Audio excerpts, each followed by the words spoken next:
நேயர்கள் அனைவருக்கும் உங்கள் நலம் விரும்பி ஆஸ்ட்ரோ ராஜகுமாரியின் இனிய வணக்கம். இன்று நான் இந்த 8 நாட்கள் நடைபெறக்கூடிய இந்த கிரக சேர்க்கையின் பொழுது 12 ராசிகளுக்கு என்னென்ன பலனை தரப்போகிறார்கள், 12 ராசிகளுக்கு இந்த 5 கிரக சேர்க்கையினால் என்னென்ன பரிகாரம் செய்யணும், எப்படி இருக்கணும். 28/2/2022 1/3/2022 வரைக்கும் சந்திரன், செவ்வாய், புதன், சுக்கிரன், சனி என்ற 5 கிரக சேர்க்கை நடைபெற போகிறது. மகரத்துல காலபுருஷனுக்கு 10ஆம் இடத்துல. 1/3/2022 6/3/2022 வரைக்கும் 6 நாட்கள் செவ்வாய், புதன், சுக்கிரன், சனி என்ற 4 கிரக சேர்க்கை இருக்க போகுது. கிட்டத்தட்ட 8 நாட்கள் இந்த கிரக சேர்க்கை நடைபெறும் பொழுது ராகுவின் திரிகோணத்துல நடைபெறுகிறது. ராகு காலபுருஷனுக்கு 2ஆம் இடம் தனம், குடும்ப, வாக்குஸ்தானத்துல இருக்கும் பொழுது கர்மஸ்தானத்தில் இந்த 5 கிரகம் 4 கிரக சேர்க்கைகள்லாம் நடைபெறக்கூடிய இந்த காலகட்டத்துல அமாவாசை திதியும் வரப்போகிறது. கும்பமேளா நடைபெற்று கொண்டு இருக்கக்கூடிய இந்த வேளையில் குரு சூரியன் கும்பத்தில் சஞ்சாரம் செய்யக்கூடிய இந்த அற்புதமான நிலைப்பாட்டில் மகா சிவராத்திரி 1/3/2022 வரப்போகுது. அதே நேரத்தில் இந்த கிரக சேர்க்கை இருக்குது. இவற்றையெல்லாம் நீங்க என்ன பலன் தரப்போறாங்க 12 ராசிக்கு அப்படின்னு சரியா? முதல்ல பரிகாரம் அப்படின்னா சுய பரிகாரம், ஆன்மீக பரிகாரம், தான பரிகாரம், இதை 3 ஒரு மனிதன் கடைபிடிக்கணும். அது ரொம்ப முக்கியம். ஏதோ ஜோதிடத்தை எடுத்துட்டு போறோம், அந்த கோயிலில் போய் அந்த பரிகாரத்தை பண்ணணும், அது சரியாகும் அப்படியெல்லாம் கிடையாது. கிரகம் என்ன சொல்ல வருது, அதுக்கு நான் என்ன எப்படி மாத்திக்கணும் அப்படிங்கிற ஒரு மனிதன் எப்ப முடிவெடுக்கிறாரோ அப்பதான் அவரால் ஆன்மீக பரிகாரமோ இல்ல தான தர்ம பரிகாரம் செய்யும் பொழுது சுய பரிகாரத்தோட சேர்த்து அதை 2ஐயும் செய்யும் பொழுதுதான் பலன் கிட்டும். அதை முதல்ல புரிஞ்சுக்கணும் தயவு செய்து மக்கள், சரிங்களா? சரி, இந்த 12 ராசிகளுக்கு இந்த கிரகங்கள் என்னென்ன செய்ய போகுது. அடுத்தது கும்பராசி. கும்பராசி உங்க ராசிக்கு 12ஆம் இடத்துலதான் இந்த கிரக சேர்க்கை ஏற்படுகிறது. அப்படி இருக்கக்கூடிய வேளையில் உங்க ராசி அதிபதி இப்போது 12ல போய் நின்றுட்டு இருக்காரு. ஏற்கனவே விரயசனியில இருக்கிறீங்க. 10க்கு 4ல ராகு, 9 10ல கேது. அப்ப தொழில் பிரச்சனை இதுல எல்லாம் இருக்கும். அதே சமயத்துல நல்ல தசாபுத்திகள் இருந்து கேது நல்ல நிலையில உங்க ஜாதகத்துல இருந்தாருன்னு நல்ல யோக பலனை கொடுத்துக்கிட்டு இருப்பாரு, நல்ல தொழில் மூலியமாக, பிசினஸ் மூலியமாக. அப்படி இருந்தாலும் கூட உங்க ராசியில குரு பகவான் 2க்கும் 11க்கும் அதிபதி தனக்காரகன் உங்க ராசியில அமர்ந்திருக்காரு. 7ஆம் அதிபதி சூரியன் உட்கார்ந்துருக்காரு.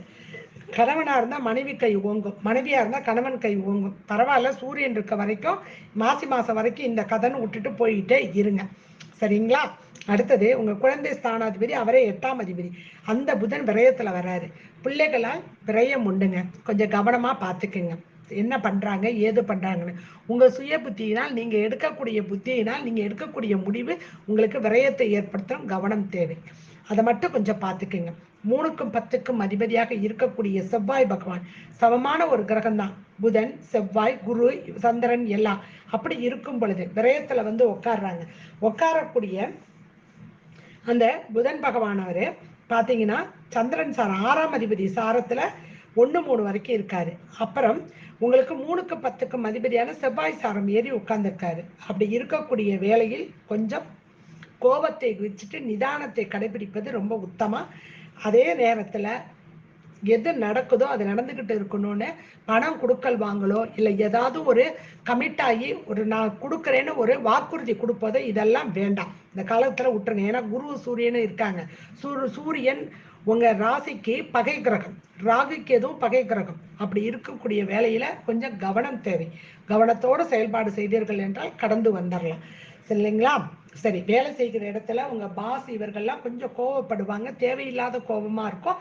பரவாயில்ல, விட்டுட்டு போயிட்டே இருங்க, அடுத்த வேலையை பார்த்துக்கிட்டே இருங்க, இதுவும் கடந்து போகுங்கிற அந்த மனோபாவத்துக்குள் உங்களை சுய பரிகாரத்துக்கு ஆட்கொண்டு செய்யறது ரொம்ப நல்லது. சூரியனும் குருவும் இணைந்து உங்க ராசியில் இருக்கும் பொழுது குலதெய்வ வழிபாடு ரொம்ப ரொம்ப முக்கியம். குலதெய்வ வழிபாட்டை மேற்கொண்டீங்கன்னா இந்த காலகட்டத்தில் உங்களுக்கு நல்ல ஒரு பலனை கிட்டும். என்னதான் சமமான கிரகம் குரு நின்னாலும் கூட அவர் பார்க்கக்கூடியது பூர்வ புண்ணியத்தை பார்க்குறாரு, 5ஆம் பார்வையா 7ஆம் இடத்தை பார்க்குறாரு, அடுத்தது 9ஆம் இடத்தை பார்க்கும்போது இந்த காலகட்டங்கள் நீங்கள் அந்த பாக்கியங்கள் கிட்டுவதற்கு குலதெய்வ வழிபாட்டை வீட்டில இருந்தே போக முடியாட்டினா கூட வீட்டில் குலதெய்வத்தை நினச்சி ஒரு தீபம் ஏற்றி வச்சு, அப்பா நீ வந்து எனக்கு குலதெய்வமே நீ தான் என் குலத்தை காப்பாற்று அப்படின்னு அந்த குலதெய்வத்துக்கு என்னென்னலாம் நெய்வேத்தியம் பண்ணுவீங்களோ கோயிலில் அதை கொஞ்சம் கொஞ்சம் செஞ்சு வீட்டில் வச்சு வழிபாடு செஞ்சு சுற்றி இருக்கிறவங்களுக்குலாம் கொடுத்தீங்கன்னா சிறப்பு. உங்கள் ராசியில தான் அவிட்ட நட்சத்திரம் இருக்குது. அவிட்ட நட்சத்திரமாக இருந்து அந்த அவிட்ட நட்சத்திரத்துக்குள்ளதான் சனி பகவான் இப்பொழுது சஞ்சாரம் செய்து கொண்டு இருப்பதனால் நீங்க நரசிம்மர் வழிபாட்டை மேற்கொள்றது ரொம்ப ரொம்ப முக்கியங்க. சரிங்களா? ரொம்ப முக்கியம். அடுத்தது பூரட்டாதி நட்சத்திரம் உங்க இதுலதான் இருக்குது. சரிங்களா? அப்ப இந்த பூரட்டாதி நட்சத்திரக்காரர்கள் குரு பகவானும் இப்பொழுது பூரட்டாதி நட்சத்திரம் கும்பராசியில் கும்பமேளா காலகட்டங்களில் இருக்கிறதுனால நீங்க இந்த காலகட்டத்தில் சித்தர்கள் வழிபாட்டையும் மகான்கள் வழிபாட்டையும் உங்களுக்கு இஷ்ட தெய்வ வழிபாட்டை மேற்கொள்ளும் பொழுது நல்ல பலன் உங்களுக்கு கிட்டும். சதய நட்சத்திரம் உங்க ராசியில இருக்குது. ராகுவின் நட்சத்திரம் பகை கிரகமாக இருந்தாலும் கூட அதுலதான் உங்களுக்கு சனி பகவான் உங்க மூல திரிகோணமாக உங்க ராசி அதிபதி ஆவதனால் இந்த காலகட்டங்கள்ல நீங்க சிவபெருமான் வழிபாட்டையும் துர்க்கை வழிபாட்டையும் விடாம மேற்கொண்டுட்டு வாங்க. செவ்வரளி பூக்களையும் ஒரே ஒரு எலுமிச்சம்பழத்தையும் துர்க்கை அம்மனுக்கு வச்சு வழிபாடு செய்து அந்த எலுமிச்சம்பழத்தை நீங்க வந்து பானக்கம் செய்து வீட்டில் இருக்க அனைவரும் குடிச்சிங்க அப்படின்னா இந்த 8 நாட்களும் உங்களுக்கு எந்த ஒரு துன்பமும் வராமல் வந்து சேராமல் துர்க்கை காப்பாற்றுவாள். அன்னையானவள் செஞ்சு பாருங்க, நல்ல ஒரு பலன் கிட்டும். விரயசனியில இருக்கிறதுனால இந்த கிரக சேர்க்கை விரயங்கள் ஏற்படும். 8 நாட்கள் வண்டி வாகனத்துல போக வேண்டாம், பணம் கொடுக்கல் வாங்கல் வேண்டாங்க. சரிங்களா? சரி. ஸ்ரீ குபேரன் டிவியை பார்த்தமைக்கு நன்றிகள். மேலும் இது போன்ற தகவல்களை தெரிந்து கொள்ள ஸ்ரீ குபேரன் டிவியை சப்ஸ்கிரைப் செய்யுங்கள். மறக்காமல் பெல் ஐக்கானை கிளிக் செய்யுங்கள்.